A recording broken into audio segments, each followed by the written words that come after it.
Sobat Beriman dimanapun Anda berada, yang tak beriman tak haylah.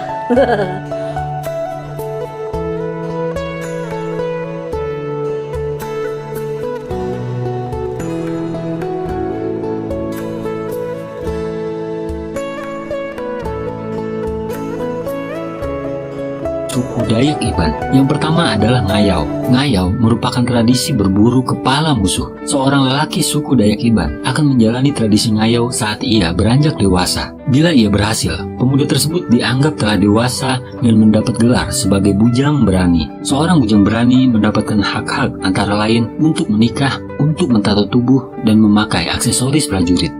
Istilah kedua adalah Tumbang Anoy. Pada tahun 1894, Damang Batu yang merupakan kepala suku Dayak Kahayan mengumpulkan sub-sub suku Dayak di Pulau Borneo untuk menghentikan tradisi ngayau. Perjanjian untuk menghentikan ngayau itu disebut Tumbang Anoy. Tujuan Tumbang Anoy adalah untuk menghentikan konflik antar sesama suku Dayak. Kemudian dalam film ini, kita akan menyaksikan masa ketika tradisi ngayau masih dilakukan. Memasuki awal film, kita dibawa ke pedalaman hutan Borneo pada tahun 1823. Beberapa lelaki suku Dayak Iban mengejar seorang musuhnya yang bernama Likas. Karena terpojok, Likas menantang pemuda Iban untuk berduel 1 lawan 1. Seketika, Jago mengakhiri Likas dengan sangat mudah.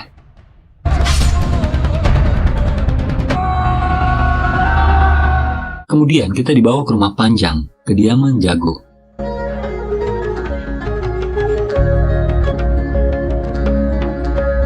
Jago memiliki seorang istri dan 2 orang anak laki-laki. Istri Jago mengeluhkan 2 anaknya yang terlalu sering bermain. Kemudian, Jago mengajak 2 anaknya tersebut, yaitu Anang dan Lebor, untuk berlatih bela diri di dalam hutan. Sementara ia pergi berburu. Apa yang dibawa, Gen? Anang dan Lebor memiliki 2 orang teman perempuan, yaitu Untai dan Siah. Karena malas berlatih, Anang malah mengajak teman-temannya untuk bermain. Anang membawa 3 orang temannya tersebut ke sebuah sungai. Sebelum terjun ke sungai, Anang meminta mereka semua untuk berjanji akan selalu menjaga satu sama lain sampai maut memisahkan mereka. Berkumpul berbola segala.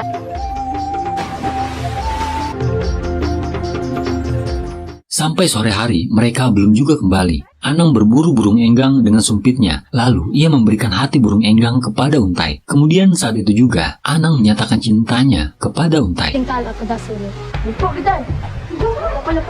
Karena pulang terlalu sore, sang ibu mencambuk mereka dengan rotan. Kala itu, Lebor melindungi Anang dengan tubuhnya.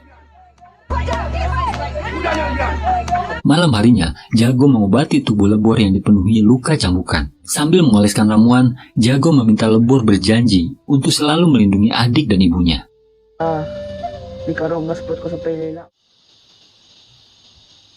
Kemudian istri Jago mencurigai bahwa Lebor lah yang sering mengajak Anang main di dalam hutan. Ternyata Lebor merupakan anak adopsi. Saat ia bayi, Jago menemukan Lebor di tengah hutan dengan 1 alat musik sape di sampingnya. Jago mewanti-wanti istrinya untuk tidak menyinggung tentang hal tersebut, karena Jago telah menganggap Lebor sebagai anak kandungnya sendiri. Esok harinya, Lebor mengalami demam tinggi karena luka bekas sabetan rotan di punggungnya. Akhirnya, Anang berlatih silat hanya dengan ayahnya.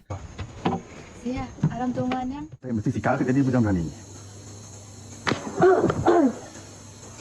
Saat waktu istirahat, Jago menunjukkan sebuah mandau pusaka kepada Anang. Tiap lubang di bilah mandau tersebut merupakan jumlah kepala musuh yang berhasil dipenggal. Akan tetapi ketika mereka hendak pulang, Sapik dan komplotannya menghadang untuk balas dendam. Sapik merupakan adik dari Likas, orang yang sebelumnya kalah duel dengan Jago.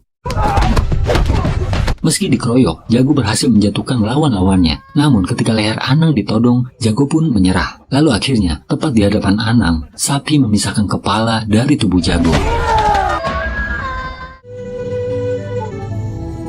Hari demi hari pun berlalu. 15 tahun kemudian, Anang dan Lebor telah tumbuh dewasa. Begitu juga dengan Untai dan Siah. Anang dan Untai telah menjadi sepasang kekasih sejak mereka kecil. Namun tidak dengan Lebor dan Siah.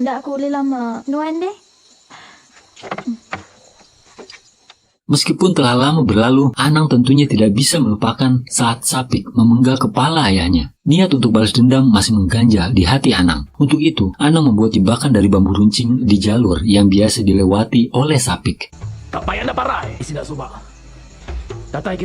Di sisi lain, cinta Anang kepada untai tak pernah berkurang sedikit pun. Di tepi pantai, Anang menghadiahkan hati burung enggang kepada untai. Untai pun tak mau kalah. Ia memberikan kain tenunannya sendiri untuk Anang. Tak diduga, Lebor mengintip mereka saat berduaan. Namun, Lebor segera pergi ketika Sia menegurnya.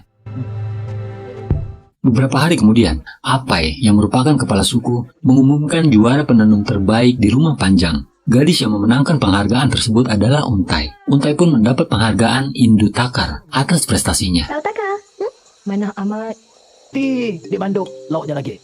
Nek. Malam harinya, sesepuh Rumah Panjang menyanyikan syair-syair tentang ritual ngayau.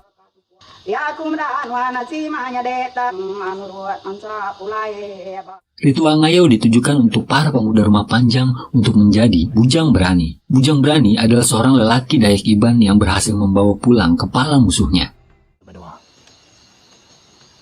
Malam berikutnya, Anang meminta izin kepada Untai untuk mengikuti ritual ngayau. Tentu saja Untai khawatir atas keselamatannya. Namun, Anang meyakinkan Untai bahwa ia akan kembali dengan selamat.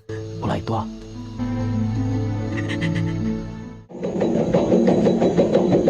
Esok harinya, Apai melepaskan para pemuda Dayak Iban untuk ritual ngayau. Anang dan Lebor meminta restu kepada ibu mereka. Nanti Lai Sulu. Selanjutnya, ritual ngayau pun berlangsung. Dengan Mandau dan Perisai, para pemuda Dayak Iban memasuki hutan untuk mencari kepala musuh mereka. Kemudian di tengah perjalanan, perut Anang melilit kelaparan. Akhirnya, Lebor dan Anang memisahkan diri untuk mencari makanan. Namun setelah itu, mereka tertinggal rombongan pemuda Iban lainnya. Ayah, udah 3 kali. Tuan Mansur. Alhasil, Anang dan Lebor hanya tinggal berdua. Mereka bermalam di dalam gua sebelum melanjutkan perjalanan.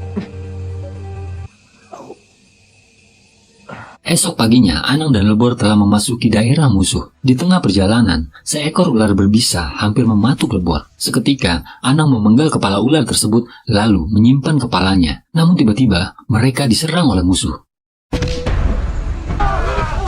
Dalam pertarungan, Lebor berhasil mengalahkan musuh dengan mudah. Seketika itu juga, Lebor mengambil kepalanya. Di sisi lain, Anang bertarung dengan sengit.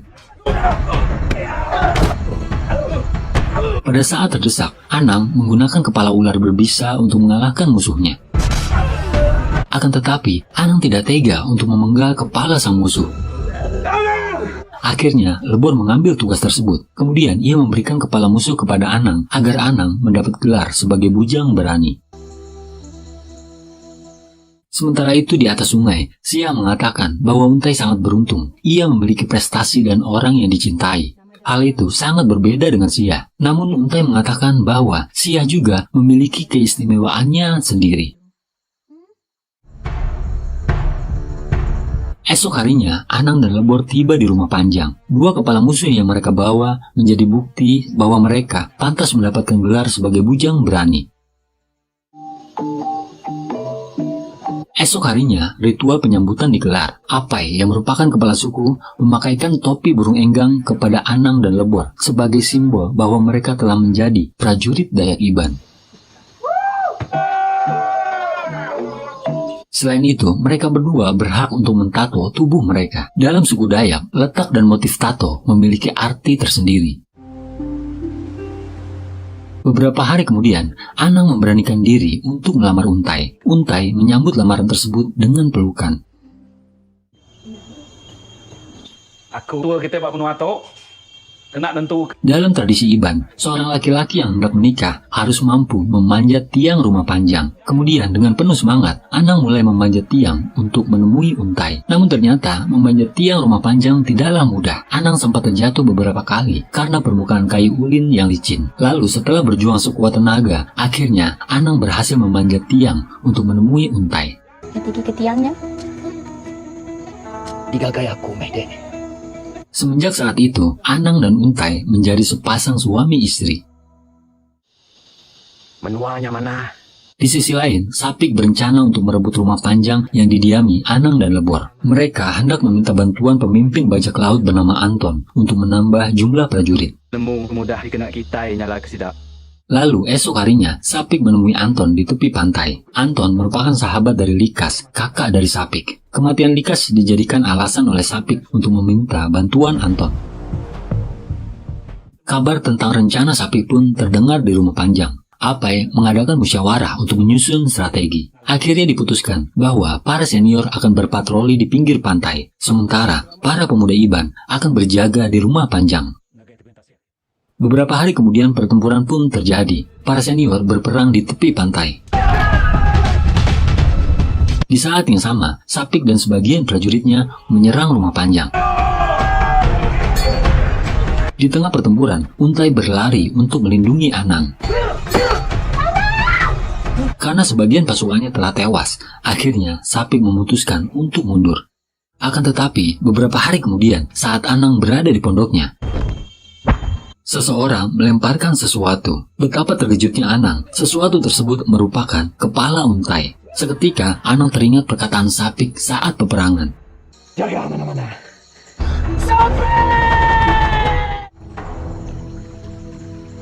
Tanpa pikir panjang, Anang segera menuntut balas kepada Sapik. Kemudian, ia membunuh satu persatu para penjaga di sekitar pondok Sapik. Setelah menghabisi penjaga, akhirnya Anang berhadapan dengan Sapik. Sapik mengira bahwa Anang hendak membalas kematian ayahnya, yaitu Jago. Kemudian, duel pun tidak terelakkan. Anang berhasil mengalahkan Sapik yang dalam keadaan mabuk. Setelah itu, tanpa ragu-ragu, Anang memenggal kepala Sapik. Kemudian, Anang pulang ke rumah Panjang dengan menenteng kepala Sapik dan kepala ayahnya. Kedatangan Anang disambut tangis haru oleh ibunya. Di baik Kupulai.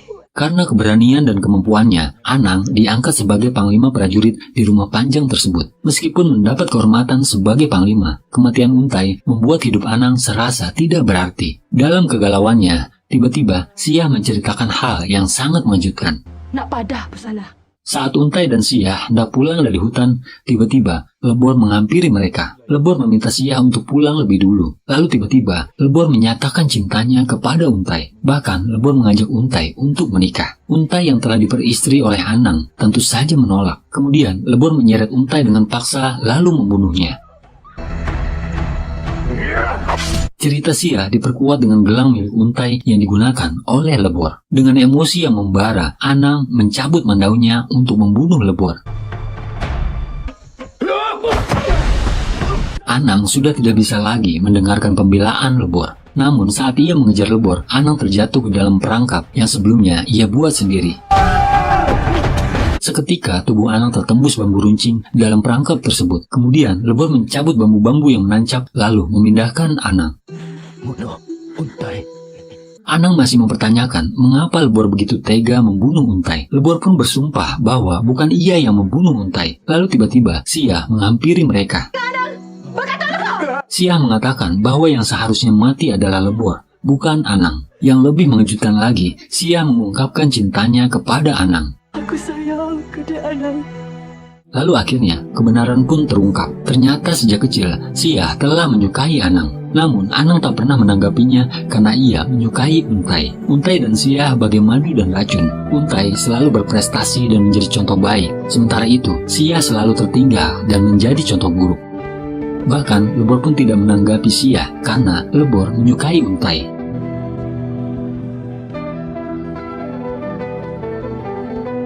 Kecemburuan tersebut membuat Siah gelap mata hingga akhirnya ia membunuh Untai. Kemudian ia memberikan gelang Untai kepada Lebor untuk menjadikannya sebagai kambing hitam. Mendengar cerita Siah, seketika Lebor sangat murka hingga ingin membunuhnya. Namun Anang melarang. Tak diduga Anang membuat permintaan terakhir. Banyak dikit, Tai. Anang meminta Lebor memenggalnya untuk menghentikan rasa sakit yang ia derita.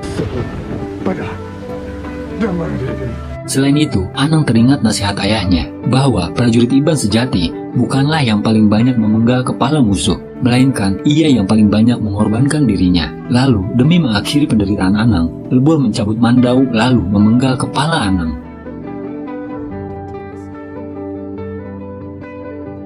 Kemudian di tengah hujan yang mengguyur, kenangan persahabatan saat mereka kecil hingga dewasa terngiang-ngiang di benak Lebor. Dengan tewasnya Anang, maka cerita pun selesai. Terkadang apa yang kita sukai belum tentu yang terbaik untuk kita. Begitupun sebaliknya, boleh jadi apa yang tidak kita sukai merupakan hal yang terbaik untuk kita.